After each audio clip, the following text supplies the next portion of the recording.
আজকে আমরা বানাচ্ছি ডিমের তরকারি বা ডিমের ঝোল। তো তার জন্য প্রথমে আমরা ডিমগুলোকে ভালো করে সিদ্ধ করে নেব। নুন দিয়ে ভালো করে ডিমগুলোকে সিদ্ধ করে সব ডিমের খোসাগুলো ছাড়িয়ে নেব। একটা একটা করে সব ডিমের খোসাগুলো আমরা ছাড়িয়ে নিচ্ছি।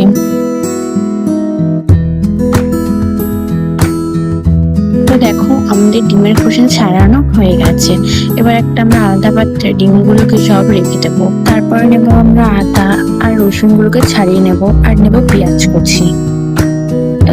তো এরপর আমরা একটা থালার মধ্যে নিয়েছি পেঁয়াজ কুচি, আদা রসুন বাটা আর চেরা কাঁচা লঙ্কা নেব 4-5টা। তারপর আমরা কড়াইতে সর্ষের তেল দিয়ে একটুখানি, তারপর তেলটা গরম করে ওর মধ্যে কেটে রাখা আমরা ছোট ছোট করে রাখা আলুগুলোকে দিয়ে দেবো। দিয়ে ভালো করে নাড়িয়ে চাড়িয়ে নেব। তো গ্যাসটাকে জোরে দিয়ে ভালো করে আমরা আলুগুলোকে ভেজে নেব লাল লাল করে। তারপরে দিয়ে দেবো ওর মধ্যে পেঁয়াজ কুচি আগে থেকে কেটে রাখা, দিয়ে দেবো হচ্ছে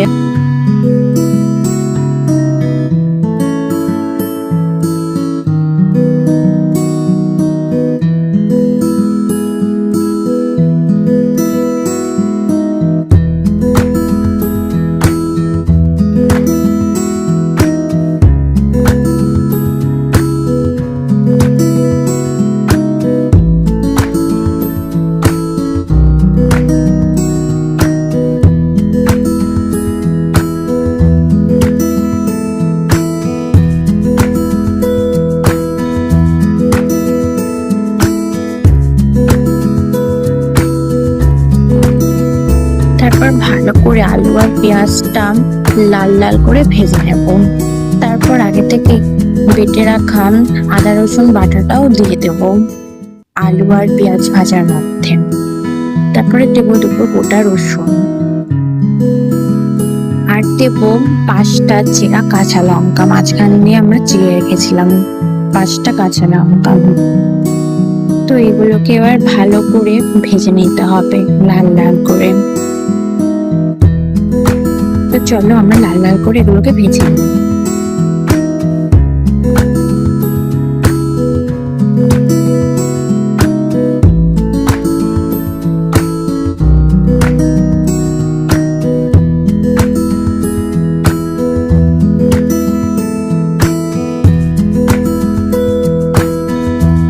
তো আমরা অনেকক্ষণ ভাজার পর দিয়ে দেবো স্বাদ মতো লবণ,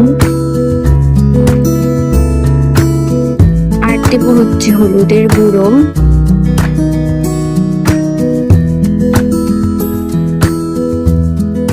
আর দেব লঙ্কার গুঁড়ো। এগুলো দিয়ে ভালো করে মিশিয়ে নাড়িয়ে চাড়িয়ে নিয়ে ভালো করে নেড়ে চেড়ে সবকিছু মিশিয়ে নিতে হবে।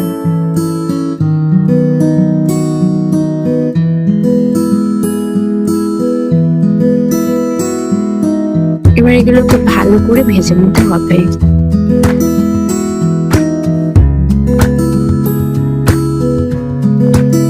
তো গ্যাসটাকে আমি মাঝখানে একটু আস্তে করে দিয়েছিলাম, এবারে একটু জোরে করে দেব। জোরে দিয়ে ভালো করে নেড়ে চেড়ে নেব। দেখলাম আমি মাঝখানে আলুটা সিদ্ধ হয়েছে না, কিন্তু এখনো হচ্ছে সিদ্ধ হয়নি, আলুটা আরো সিদ্ধ হবে।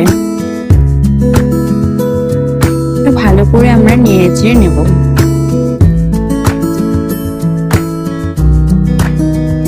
ভালো করে আমরা এরকম ভাবে নাড়তে থাকবো। তো দেখো কতটা লাল হয়ে এসছে সবকিছু। তারপরে আমরা আবার দিয়ে দেবো একটু স্বাদ মতো লবণ, একটু হলুদের গুঁড়ো,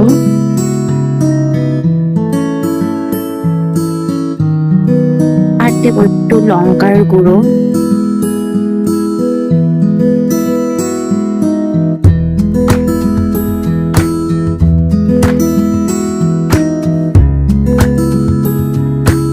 তারপর দেবো একটুখানি,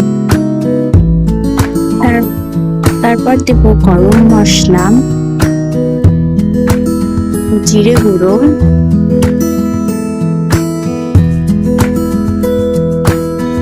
আর দেবো একটু ধনে গুঁড়ো।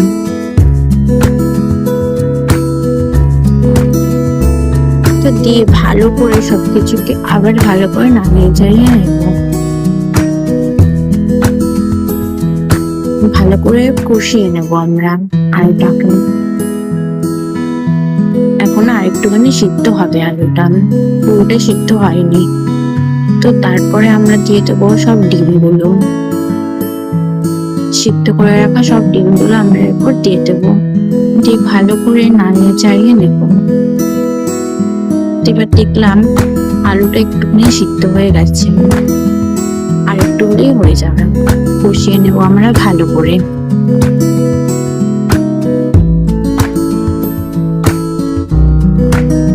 সবকিছু ডিম, আলু, পেঁয়াজ, আদা রসুন বাটা, কাঁচা লঙ্কা সবকিছুকে ভালো করে নাড়িয়ে চাড়িয়ে নিচ্ছি, কষিয়ে নেব নাড়িয়ে চাড়িয়ে নিয়ে।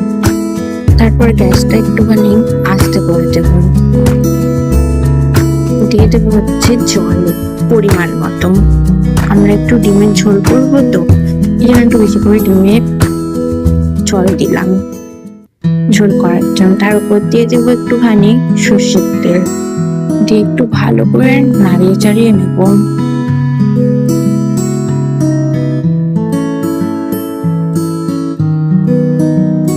এবার আমরা গ্যাসটাকে আস্তে করে দিই। এবারে দেখো ডিমটা ফুটে উঠেছে, তো আরেকটুখানি ফুটবে।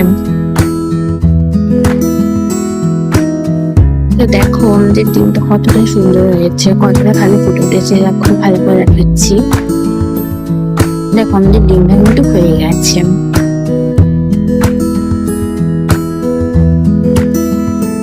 তো দেখো আমাদের ডিম তৈরি। তো তোমাদের এই ডিমের তরকারিটা কেমন লাগলো তোমরা কিন্তু বলো।